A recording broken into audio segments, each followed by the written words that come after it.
Welcome back to my channel. This is Reagan from Uniquely Reagan Handcrafted Cards. Today I'm going to be covering this little house. Looks like maybe a gingerbread house. You could use it as decor or a recipe box or anything you like. This box came from Fancy Direct Craft. I got it off May Made It. I don't think they have these anymore, but if you're looking for this, here is the UPC label. 283835 is the number. It just says Paper Mache House Box. That's the label that's on the box. And I used my Cricut in Design Space to create a file. Let me show that to you. I made a file and I measured all the sides and the front and the top, the roof of the box and everything. I even made a little template for the chimney. I used a file that already had elements of a gingerbread house in it to get the elements of the house. And so I just modified the file that I found to create the dimensions that I need for the front of the box. Here's the front and the back of the box. That would go here and here. The sides, which are this piece and another one off to the right, the sides of and that area. And we have the two ends and the front piece here. There we go. And then these long pieces go on the front and the back, the band here. And then we have some roof pieces that are scalloped edges and they go here. And then I also, this part was very tricky to get that angle right on the triangle, but after a couple tries, I finally got it. And then there's the pieces for my chimney down here at the bottom, which I've already cut a bunch of those pieces for the number of boxes that I have left. I've made 3 of these already, and I have 3 more blank boxes to cover. And I'm going to be selling these at some craft fairs coming up.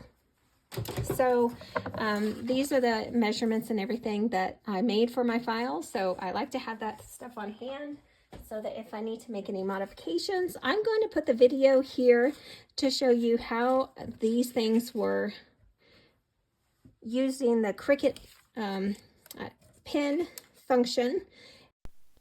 I have the Cricut running through a second pass of the pen function on the cardstock here. The Jelly Roll pen was not seated all the way in the accessory holder, so it had skipped some places on the cardstock. You can see that right there.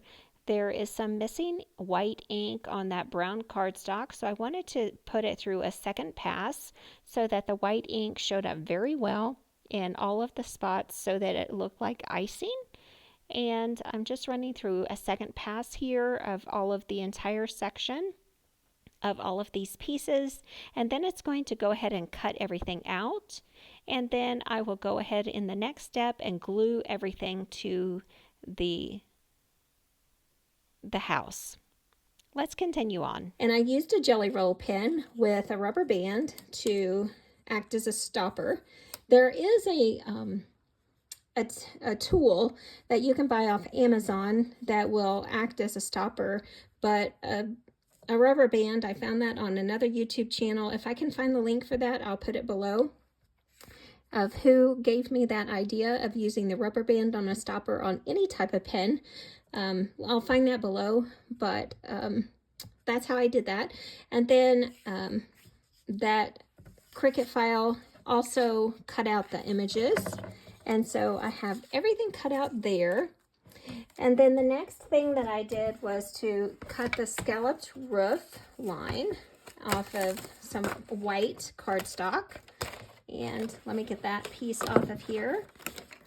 I had to run this through twice on my Cricut. I think it's time to change the blade, but running it through twice makes everything just fall out.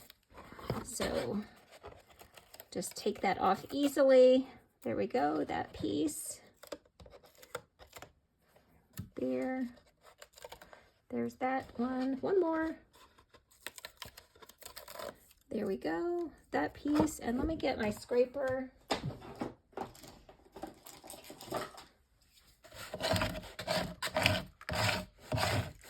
These look like mermaid fishtails or something. If you had wanted to color these up, that might be a good idea if you wanted to save something like this. Have you seen these type of paper mache boxes before? If you have, leave me a comment below.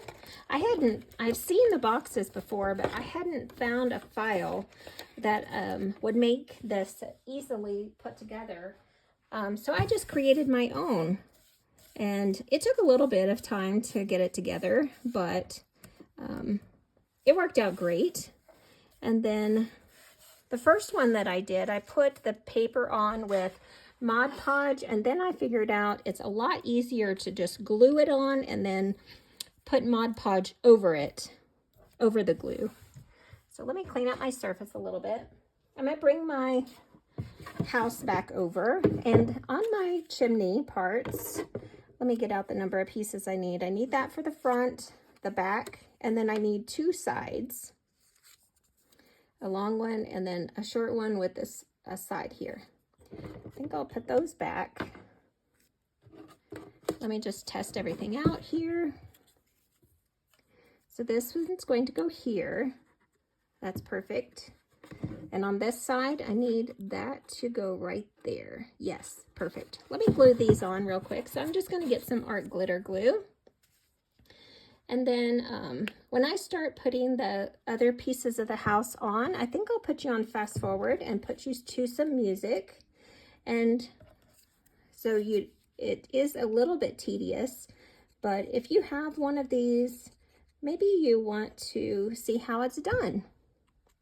And I will make this file public. Right now it's not, but I'll make the file in Design Space public. So, and if you want to access it, you can access that for yourself. I've done the work, and so it'll be something for my subscribers who need this file. That'll be something that will be available to you. So I'm gluing my little chimney pieces on.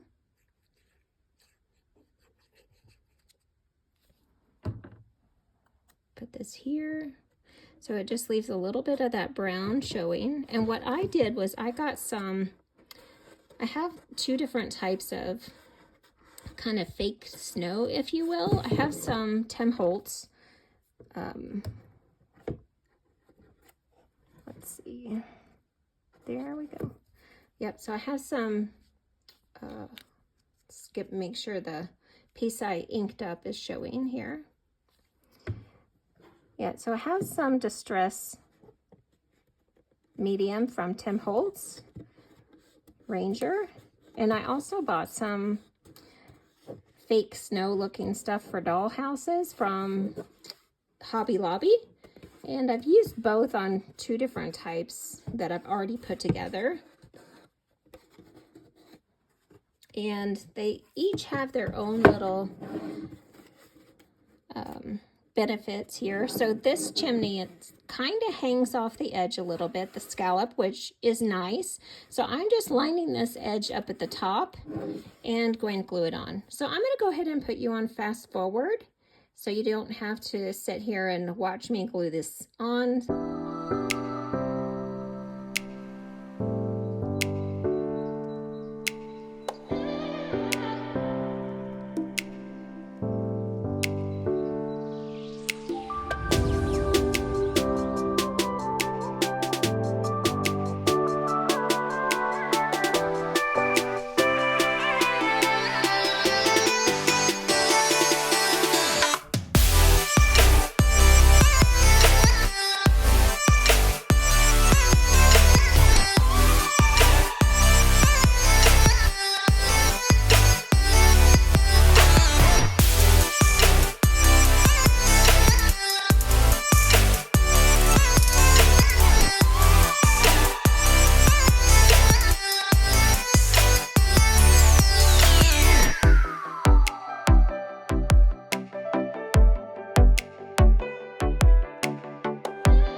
wanted to show you the ones that I have already finished. I've covered the edges with a little bit of fake snow, and everything's covered with Mod Podge so that gel pen is not going to rub off.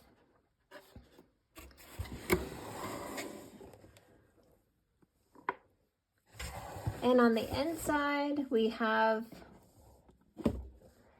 some little recipe cards and tab files. There we go.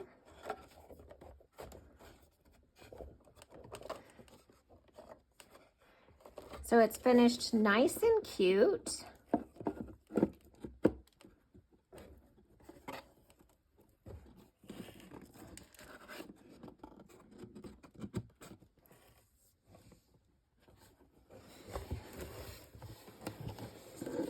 There's another one that's finished.